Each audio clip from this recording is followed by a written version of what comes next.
What's up everybody, how's it going, and welcome to this episode of Car Rant. Today begins the journey of stretching out our Metropolitan that we just picked up with a Ruckus rear, making a METRUCKUS.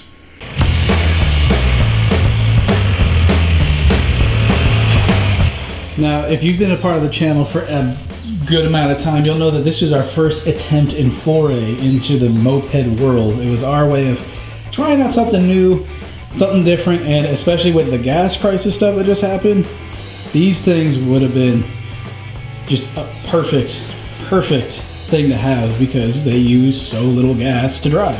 In case you aren't as familiar with all of our stuff, we've had this now parted out Ruckus for about almost 2 years, believe it or not. Hard to believe, but we've had it for a while and it's never actually ran.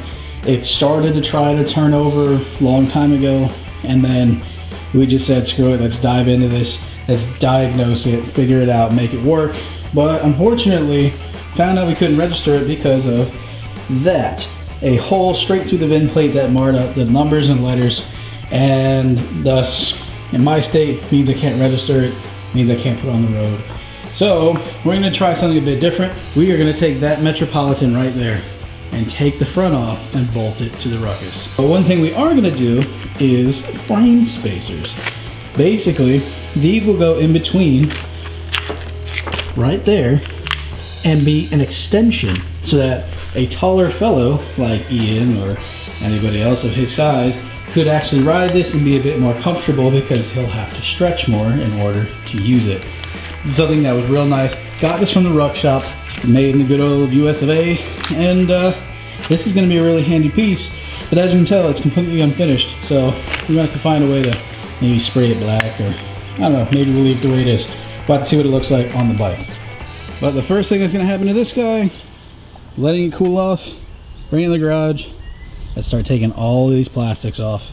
That's right, in order to do this stretch job, we have to take this entire rear assembly apart and take out half of the stuff up here so that these lines, things like that, can be removed, and then we can move ahead with bolting it all together.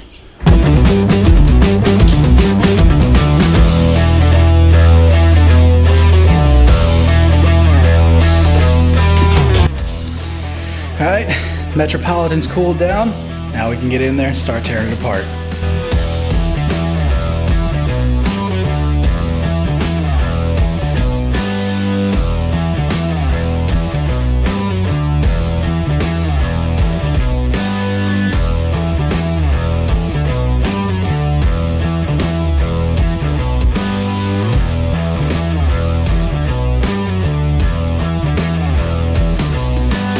Alright, after a good bit of effort, as you can tell, our Metropolitan is extremely nude. It's down to the bare minimum for what we need to get started.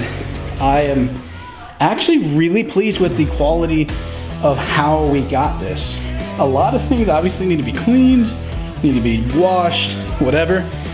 But for the most part, it's pretty much ready to go. All we'll need to do now is take apart everything that was bolted underneath the cowl. Just disconnect everything, brakes, accelerator, all of it has to come off.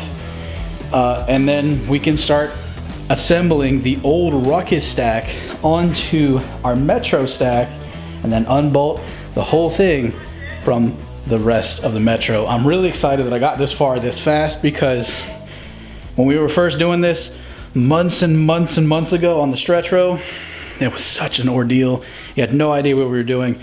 Now we're coming to the table with all the knowledge that we gained from the stretch row and we're putting it to use, and it's so much faster. Also, before anyone asks, some of these plastics will be available to buy from us. For example, we're not going to have this red cowl anymore. We're going to try and keep it in as much good shape as we can, but that's going to come off in favor of our much beefier triple tree setup from the Ruckus. So, unfortunately, he's got to go. Quick fun fact, the previous owner was talking about how after a certain RPM, this would really fall off and it wouldn't be able to get full power. He kept saying that the fuel pump was to blame, but after hopping in here and looking at that monstrosity, no, your problem wasn't the fuel pump, my friend. It was actually your fuel filter. This thing is way too big. It's way too big, and there's an air bubble in the filter. that should tell you why you were leaning out. You weren't getting the full fuel pressure you needed to get speed. So at least we now know what was wrong with this one. That way, when we do inevitably transplant this engine onto the other one, we don't have anything to worry about here. After much ado, the front assembly is removed. The other elephant in the room is definitely this nut. Focus, there you go. That guy is huge. He's going to be a beast to take off. Once he's off, we got to disconnect the clips that hold all of this assembly together, because this very, very hard line needs to be removed in order for us to continue removing this front clip to bolt to this rear clip. Go. This is where it gets hard, because this pocket's heavy. Oh, okay, well that was cool, that broke. Nice. If you're doing this yourself, something that I wish people would have just told me to do in the beginning was to get a car jack, stick it underneath the main body, okay, and just start pumping. Let it do all the work for you. Just make sure it's stable. Because look at this. Ready, buddy? It's gonna fall. It's gonna be loud. Okay. We're nice and high in the air, and now this old fork pops right out.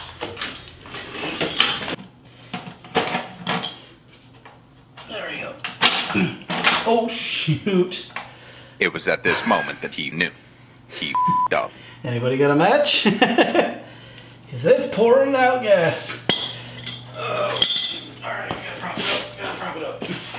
Quick. No, stop spilling out.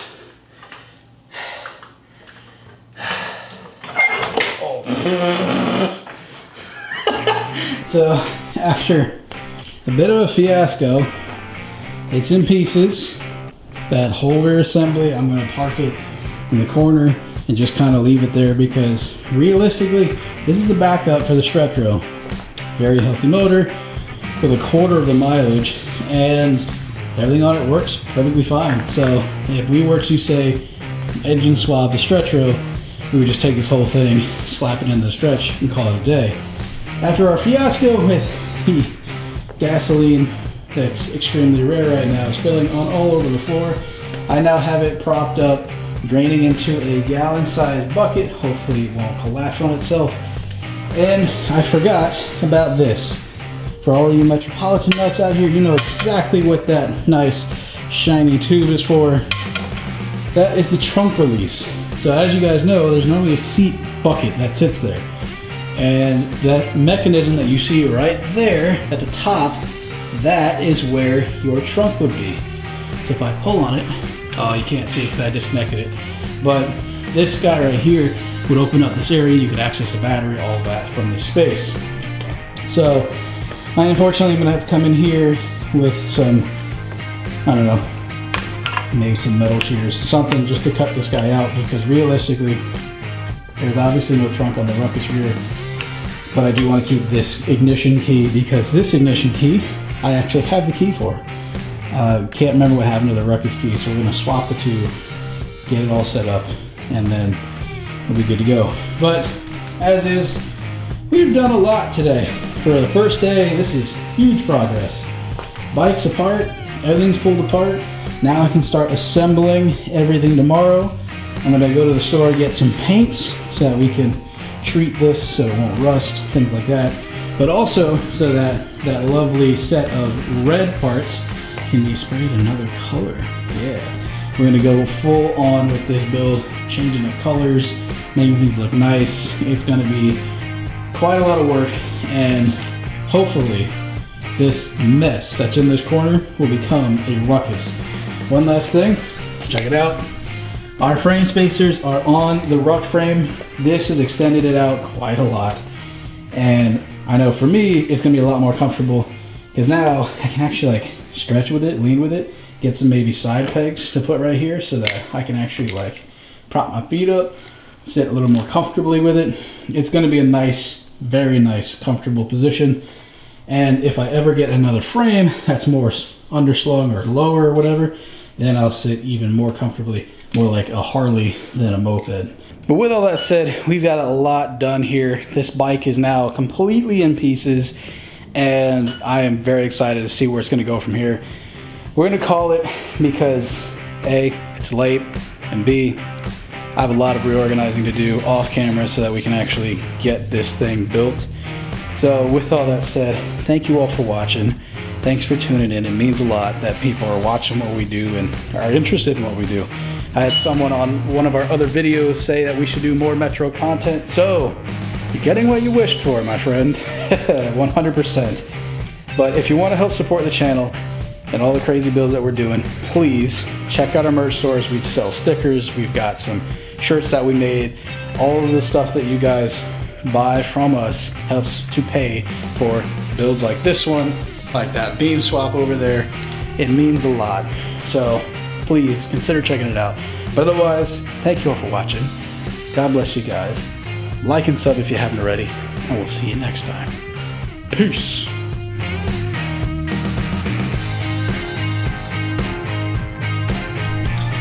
Ugh.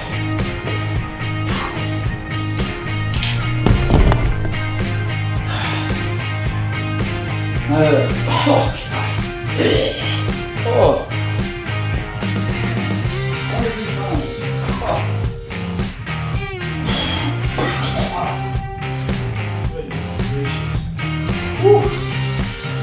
Gas fumes are no joke. Holy cow. I'm glad I got shot at the food you did.